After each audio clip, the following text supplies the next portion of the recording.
BS that they put out, they like completely show me clowning myself. Like I'm just so geeked out. I just did that this morning because Jonathan Frakes is here. And I'm obsessed. I know we're jumping different space opera, but I'm also a Trekkie. It's all good. So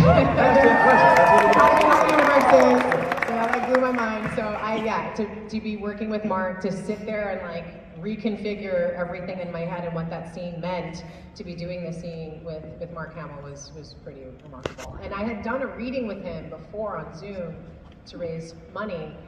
We read Fright Night together, and also we've also done It's a Wonderful Life.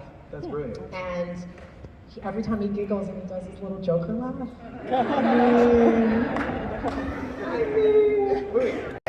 He is an actor, director, and producer who has an immense body of work, which includes, but absolutely not limited to, Law and Order: Criminal Intent, The Cell, Jurassic World, Men in Black, Full Metal Jacket, Daredevil, and returning again in Hawkeye, GalaxyCon 2022. Please welcome Mr. Vincent D'Onofrio.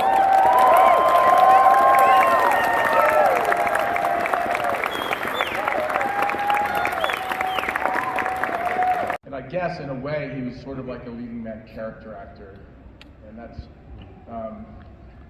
he's one of the few. He was an inspiration to me, like a few other greats like him were. Very few men and women, but he's in a very small group. And but even a smaller group of people Richard is in, because I still remember the first time I saw him do a performance. And with this certain group of people that inspired me, like him, I remember seeing Richard on the screen and thinking, you know, I want to be one of those guys. You know, I didn't want to be Richard, didn't want to necessarily do that part, but I wanted to be one of those guys. And I'm midway through the speech, and Barry says, cut. And I'm like, oh, okay, well that happens all the time. It's probably something technical and stuff. And then he told the first AD to clear the set. So, fine. So we all start walking off, and he goes, not you, Vincent. And I'm like, oh boy. You know, the blood just kind of, I had never been fired before, you know, so it was like, kind of like, what is going to happen now? You know? And it's just me and him. He told the first AD to leave, and it was just me and him. And I don't know if you've ever met Barry or heard him speak, but he talks like this. It's Barry Sonnenfeld's voice. I'm not making fun of him. This is how Barry talks. He's an awesome dude, by the way. And he goes, can you do that for me one more time? And I'm like, yeah, sure. So I go back to my first mark, and I start to do it, and he says, okay, stop. And he looks at me, and there's this long pause, and he goes, are you going to do that the whole time?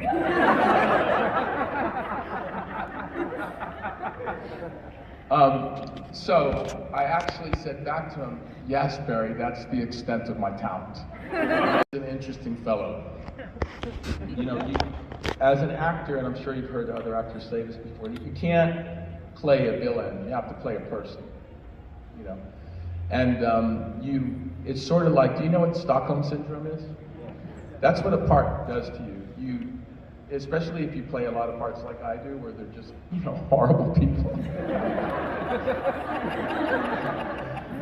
If it's written well, you read it and you read it and you read it, and you know, I'm lucky that I have the career I have because of Stanley Kubrick, because he set me up as a character actor, and people have always seen me as that sense, and that's exactly what I wanted to be. So I'm very fortunate, and I don't ever forget that. But because of that, I'm left alone to my own devices a lot, you know, as I was with Barry. And so in thinking about him, I knew that I had to do a couple of things. That his whole performance is based in pain, but it's his own pain. And so because I'm a method actor, a lot of people misunderstand what method acting is. They think that Daniel Day-Lewis is a method actor. Daniel Day-Lewis is a genius actor, but he's not a method actor. Method actor is a technique like any technique. You don't live the character. I don't take the character home. Believe me, my kids would laugh me out of the house. I would not take that. And, but guys like Daniel Day-Lewis do, or Daniel Day-Lewis does, and everybody else just copies him. Okay, and they suck. But from this woman who I've never heard her voice before, and Kevin Feige would like to speak to you. Okay, first of all, like, what? And I'm like, great, awesome. Put him up. Comes on, and we have this very nice little chat. He goes, hey, I want to bring you into the MCU. And I'm like, wow. He goes, what do you think? I'm like, wait, what do I think? Awesome. Like, what am I going to say? Nah, you know what? No. I was like, awesome. So, okay, and then you wait. And because they never tell you anything. And you wait, and you know it's going to be a good idea. You just have to wait for it. And then they explained to me that they're doing this thing called Hawkeye, and explained to me the storyline of that. And they want to bring me in to do a couple of things here to introduce my relationship with the Maya character. Why am I doing that? No, we don't know yet. That's what they tell me. Like, I don't know if they know or not, but they tell me they don't know. So I'm like, okay, let's do that. I'll do this and meet Maya and all that, right? Great. So